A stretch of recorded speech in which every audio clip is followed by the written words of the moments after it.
Peut-être du fond de cette cave parisienne du 18e arrondissement que les télécommunications africaines vont effectuer leur grand bond en avant. Après 3 ans de recherche, Victor Agbenienou, un ingénieur togolais de 39 ans, voit enfin son projet aboutir.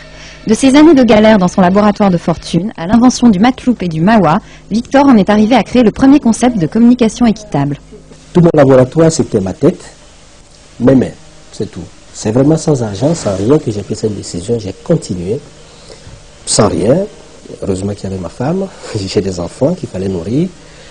Mais c'est pas grand-chose, on a vécu comme on a vécu, parce que j'avais pris sur moi un sacrifice d'arriver et de montrer quand même à mes amis africains qu'on peut arriver aussi comme ça et qu'il faut se mettre au travail, quoi.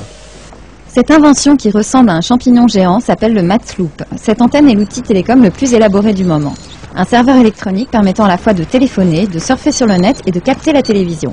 Il suffit d'implanter le Matloop au milieu d'un village et chacun peut venir y brancher sa fiche pour accéder au téléphone sans considération des réseaux locaux.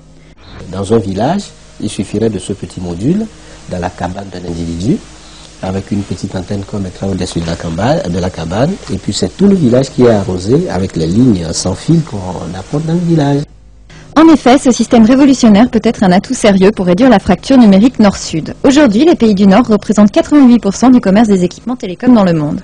L'Afrique, elle, atteint à peine 0,14%. Elle n'a que 2 lignes pour 100 habitants. Mais le vent peut tourner. Les Américains ont déjà essayé de racheter le brevet du Matloop pour un paquet de $. Victor Agbenienou a refusé, c'est que son invention comporte une dimension sociale. Il préfère négocier avec la CEDEAO, la communauté des États d'Afrique de l'Ouest, dont les représentants ne restent pas insensibles aux qualités de cette invention. Michel Ouedraogo, directeur régional de la maintenance des télécommunications de Lomé.